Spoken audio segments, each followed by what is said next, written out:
السلام علیکم ورحمۃ اللہ وبرکاتہ۔ بسم اللہ الرحمن الرحیم والصلاة والسلام علی رسولہ الکریم وعلی آلہ واصحابہ اجمعین، اما بعد۔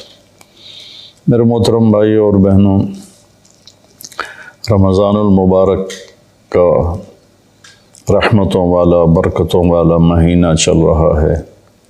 اللہ تعالیٰ اپنی رحمتوں سے ہمیں نوازے اور ان اعمال سے ہماری حفاظت فرمائے جس سے رحمتیں اٹھ جاتی ہیں۔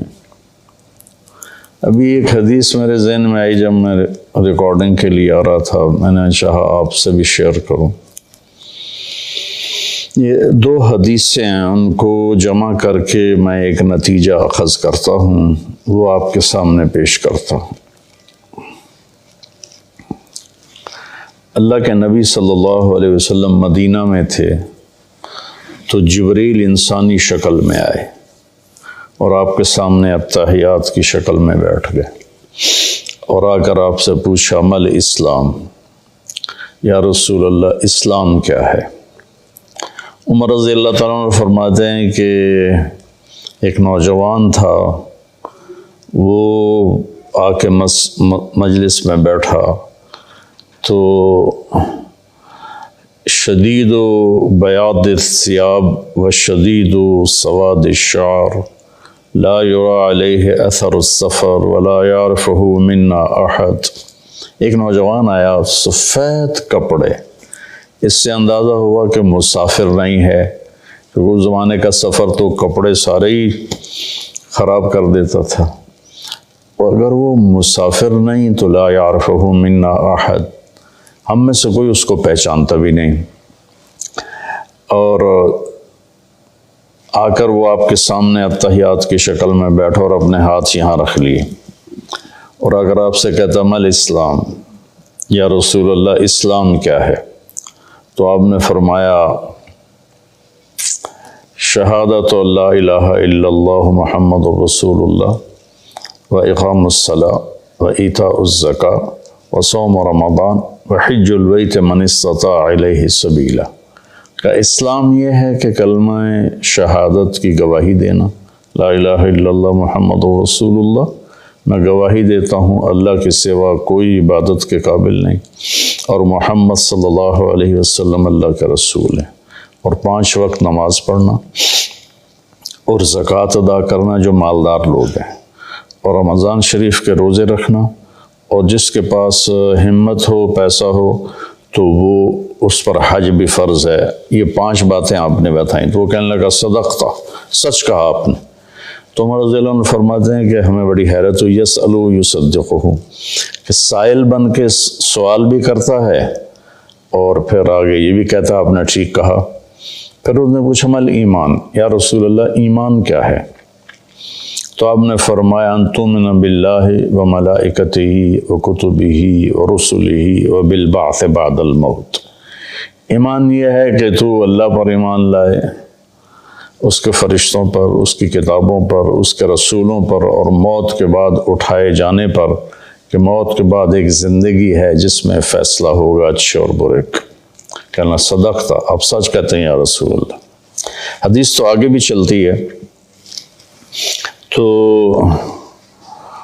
خیر وہ بھی بتا دیتا ہوں، بڑی اہم ہے۔ متی تقوم الساعہ، یا رسول اللہ قیامت کب آئے گی؟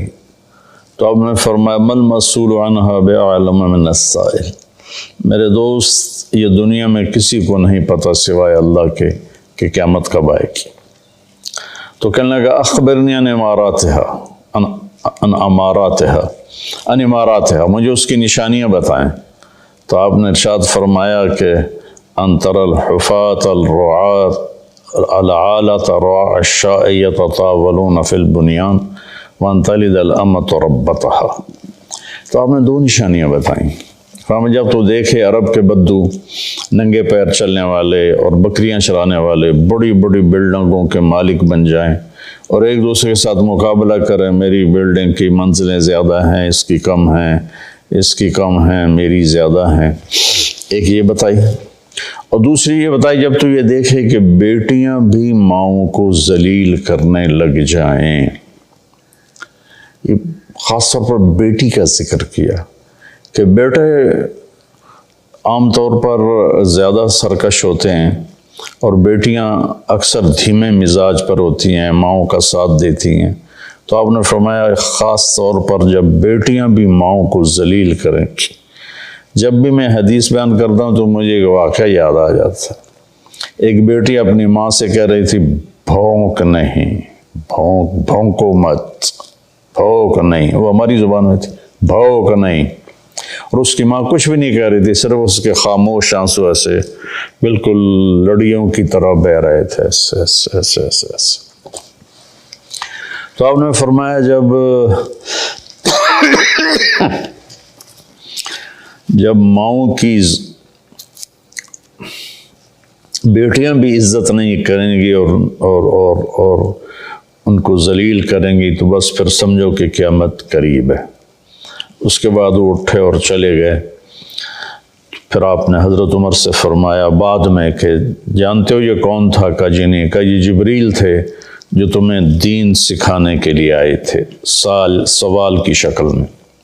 تو یہاں اسلام کا جواب آتا ہے 5 ارکان اور ایمان کا جواب آتا ہے 5 عقیدے، اللہ پر، ملائکہ پر، کتابوں پر، رسولوں پر اور موت کے بعد کی زندگی پر۔ یہ 5 ہی اور 5 ہو، یہ ایمان، 5 عقیدے اور اسلام 5 اعمال۔ لیکن آخری حج میں جب اسلام مکمل ہو چکا ہے، پورا دین نازل ہو چکا ہے، الیوم اکملت لکم دینکم واتممت علیکم نعمتی ورضیت لکم الاسلام دینا، یہ عرفات میں یہ آیت نازل ہو چکی ہے اور دین کے مکمل ہونے کی خوشخبری دی جا رہی ہے۔ صرف اسی امت کو یہ خوشخبری ملی اور کسی کو نہیں ملی۔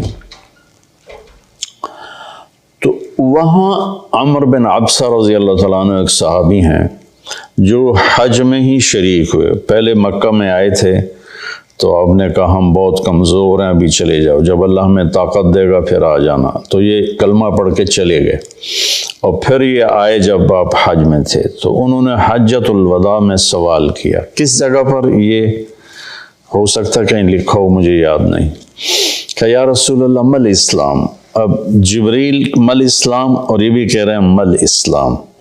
جبریل کے جواب میں 5 اعمال، کلمہ، نماز، روزہ، حج، زکوٰۃ۔ یہاں کیا ہو رہا ہے؟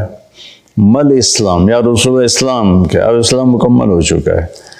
جبریل، حدیث جبریل میں پہلی بنیاد کو بتایا ہے کہ یہ 5 اعمال بنیاد اسلام ہیں، یہ نہ ہو تو اسلامی نہیں ہے۔ اب یہاں اس کی آخری چھت کو بتایا جا رہا ہے کہ چھت جو مکمل ہوتی ہے تو گھر کہلاتا ہے، چھت نہ ڈالی گئی ہو تو گھر نہیں ہوتا، رہنے کے قابل نہیں ہوتا، نہ خود رہ سکتا ہے مالک، نہ کسی کو بلا سکتا۔ جب وہ چھت ڈال لیتا ہے تو خود بھی رہتا ہے، مہمانوں کو بھی بلاتا ہے۔ تو اب یہ جو حدیث پاک ہے نا، یہ اسلام کی آخری چوٹی کو بتا رہی ہے۔ وہ کہتا ہے مل اسلام، ایک اس قسم کا سوال ہے، جواب 2 ہیں۔ آپ نے کہا اطعام الطعام ولین الکلام، اسلام ہے کھانا کھلانا اور میٹھا بول بولنا۔ سبحان اللہ۔ اللہ تعالیٰ کو سخاوت پسند ہے، سخی سے اللہ کو پیار ہے، چاہے وہ فاسق ہی کیوں نہ ہو، اور بخیل سے اللہ تعالیٰ کو پیار نہیں ہے، چاہے وہ تہجد گزار ہی کیوں نہ ہو۔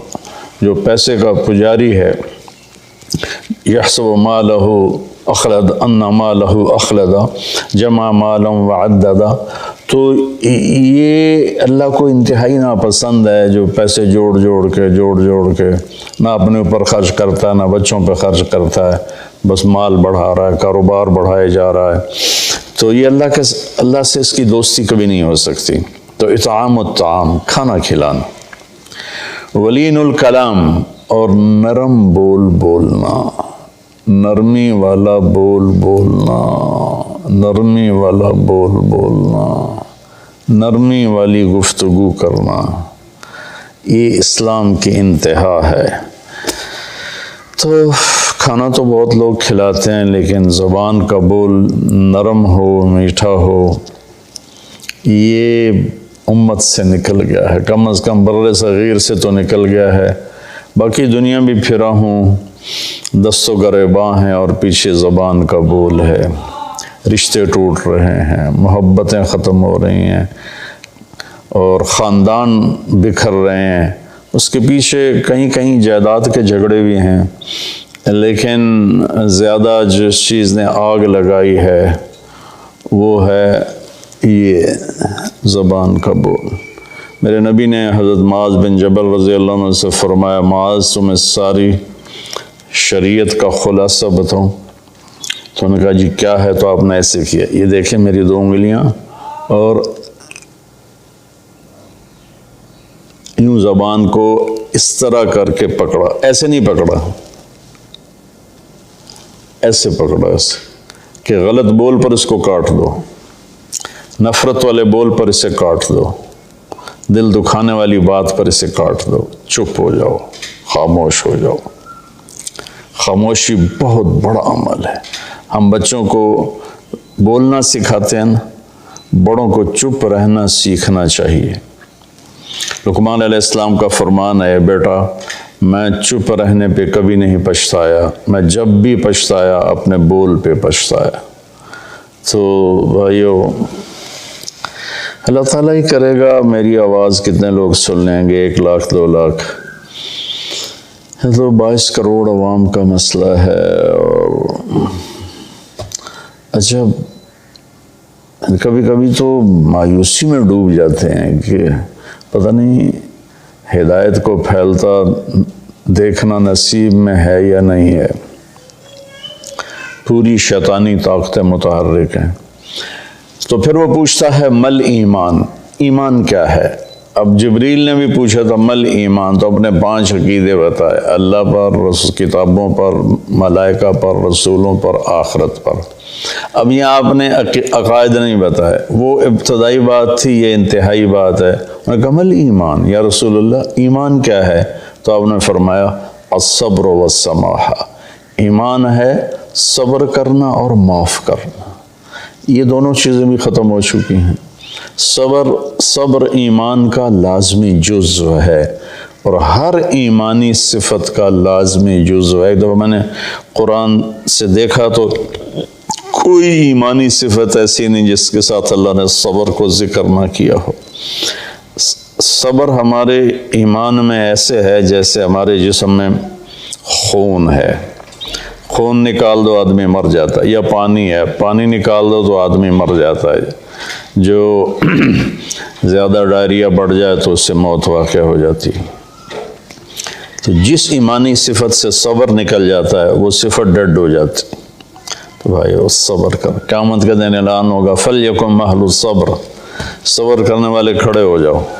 تو ایک چھوٹی سی جماعت کھڑی ہوگی، انہیں کہا جائے گا جاؤ جنت میں۔ ابھی حساب شروع نہیں ہوا ہوگا کہ وہ جنت کی طرف چلیں گے، تو فرشتے سامنے آ جائیں گے، وہ بھی اللہ کی منشا کہ ان کا مقام کو دکھانا چاہتے ہیں۔ وہ کہیں کدھر جا رہے ہو؟ کم جنت میں، کبھی حساب تو شروع ہوا نہیں۔ وہ کہیں گے ہمارا حساب ہے ہی نہیں۔ فرشتے پوچھیں گے تو تم کون لوگ ہو؟ کہیں گے ہم صبر والے ہیں، اس میں مرد اور سارے شامل ہوں گے۔ جس نے بھی صبر کے ساتھ اپنا وقت گزارا، اپنے ہونٹوں کو سی لیا، پی جائے ایام کی تلخی کو بھی ہنس کے ناصر، غم کو سہنے میں بھی قدرت نے مزہ رکھا ہے، تو وہ کہیں گے ہم صبر والے ہیں۔ وہ کہیں گے تمہارا کیا صبر تھا؟ تو کہنے لگے ہم اللہ کے فرمان پر جمیں اور صبر کے ساتھ جمیں، اپنے نفس کو بے قابو نہیں ہونے دیا، ہم اللہ کی نافرمانی سے بچے اور صبر کے ساتھ ڈٹے رہے، اپنے نفس کو بے لگام نہیں ہونے دیا۔ وَصَبَّرْنَا عَلَى الْبَلَاءِ، اور اللہ کی طرف سے کوئی آزمائش آئی تو ہم نے اس پہ شکر ہی کیا، صبر ہی کیا۔ وہ کہیں گے انطلقوا فنعم اجر العاملین، آپ چلیے تشریف لے چلیے، آپ VIP لوگ ہیں، آپ کا کوئی حساب نہیں ہے۔ تو اب وہ پوچھ رہا ہے اسی سوال کو، مل ایمان، ایمان کیا ہے؟ تو آپ فرما رہے ہیں صبر کرنا اور معاف کرنا۔ معاف کرنا بھی ہمارے معاشرے میں کوئی نہیں، ہمارے ماحول میں کوئی نہیں، دشمنیاں چلی آ رہی ہیں، خاندان مٹ گئے، دونوں طرف فریقین قتل ہو، نسلیں مٹ گئیں، لیکن جھکنے کے لیے کوئی بھی تیار نہ ہوا۔ میرے نبی نے مکہ میں فاتحانہ داخلہ کیا، 10,000 کے لشکر کے ساتھ مکہ میں داخل ہوئے۔ آج موقع تھا کہ سب کے لیے پھانسیاں تیار ہوتی، ایک ایک کر کے سب کو پھانسیوں پہ لٹکایا جاتا، اور آپ نے بیت اللہ کے دروازے کی چوکھٹ کو پکڑ کے یوں کھڑے ہو کر فرما انا صانع بکم، آج تم میرے تابع ہو، میں تمہارے ساتھ کیا سلوک کروں گا۔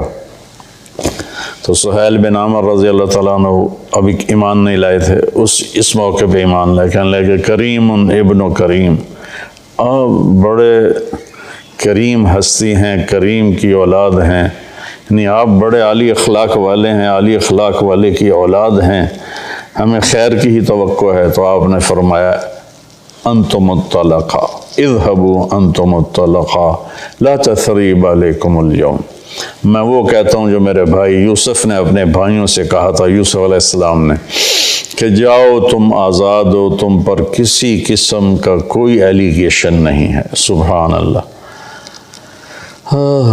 21 سال جنہوں نے آخر حد تک آپ کے دکھ پہنچانے کے سارے جتن کر لیے، وہ ان کو کہہ رہے ہیں لا تثریب علیکم اليوم، تمہارے ذمے تو کوئی جرم ہی نہیں بنتا، تمہیں سزا کیا دوں، جاؤ تمہیں معاف کی۔ عثمان بن طلحہ رضی اللہ تعالیٰ عنہ کے پاس بیت اللہ کی چابی تھی، خاندانی طور پر آج بھی اسی خاندان میں چلی آ رہی۔ تو جب آپ مکے میں تھے تو آپ نے ایک دن عثمان بن طلحہ سے کہا میرے بھائی یہ ذرا بیت اللہ کا دروازہ تو کھول دے، میں اندر جانا چاہتا ہوں۔ اس نے اتنی بری طرح آپ کو ڈانٹا اور اتنی بری طرح آپ سے پیش آیا، لیکن آپ کے ماتھے پر ذرا بل نہیں پڑا۔ آپ نے کہا اچھا چلو، وہ کیا دن ہوگا جس دن یہ چابی میرے ہاتھ میں ہوگی، میں جسے چاہوں گا دوں گا۔ وہ کہنے لگا وہ دن قریش کبھی نہیں دیکھیں گے۔ جب مکہ فتح ہوا تو آپ نے عثمان بن طلحہ کہنے لگے آج میں تو قتل کر دیا جاؤں گا، تو وہ چھپ گئے۔ تو آپ نے حضرت علی رضی اللہ تعالیٰ عنہ علیہ السلام کو فرمایا کہ جاؤ اور عثمان کو پکڑ کے لاؤ۔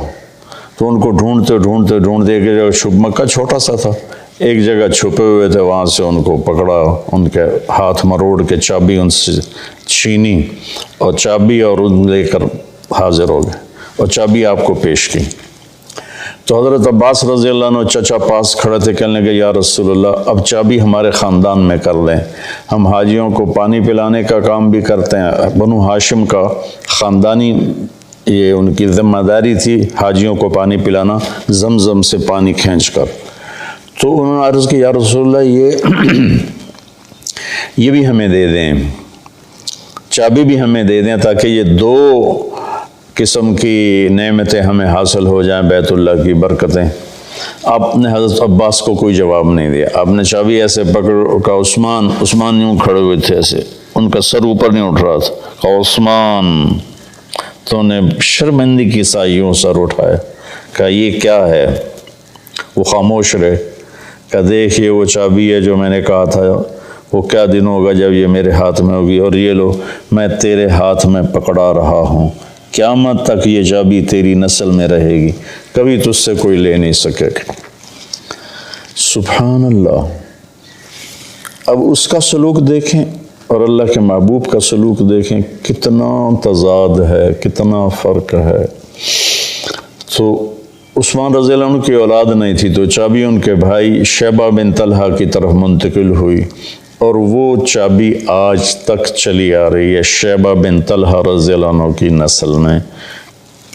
کچھ سال پہلے اس کے متولی تشریف لائے تھے، ایک نکاح میں نے پڑھایا تھا تو اس میں وہ شریک تھے، تو میں نے آدھا بیان عربی میں کیا، آدھا اردو میں کیا، اسی کا ترجمہ اردو میں یا اردو والے کا ترجمہ عربی میں کر کے بہت خوش ہوئے تھے، وہ بہت دعا دی تھی انہوں نے۔ تو آپ نے وہ چابی ان کے حوالے کی۔ تو ہمارے ماحول میں معاف کرنا بھی نہیں رہا، تو ایمان کی، اسلام کی صفات کھانا کھلانا، میٹھا بولنا، اس کو بھی ترس گئے ہیں۔ اور ایمان کی صفات، صبر کرنا اور معاف کرنا، اس کو بھی ہم ترس کے رہ گئے ہیں۔ اس کے بعد اس نے پوچھا ای الاسلام افضل، سب سے اعلیٰ درجے کا اسلام کیا ہے؟ آپ نے جواب دیا تھا کہ ای الایمان افضل، اس کا بھی آپ نے جواب دیا کہ انہوں نے پہلے پوچھا اسلام کیا ہے، پھر پوچھا ایمان کیا ہے، پھر پوچھا سب سے بہترین اسلام کیا ہے؟ تو آپ نے فرمایا من سلم المسلمون من لسانہ و یدہ، جو کسی مسلمان کو ہاتھ اور زبان سے تکلیف نہ پہنچائے، یہ سب سے بڑے ایمان والا ہے، سب سے بڑے اسلام والا ہے۔ پھر اس نے پوچھا سب سے بڑا ایمان کیا ہے؟ تو آپ نے کہا اچھے اخلاق، حسن الاخلاق۔ ان دو پر انشاءاللہ کل گفتگو کریں گے۔ آج میں نے پہلی دو صفتیں اسلام ایمان، اب آگے آئے گا اسلام کا سب سے اعلیٰ درجہ کیا ہے اور ایمان کا سب سے اعلیٰ درجہ کیا ہے۔ السلام علیکم۔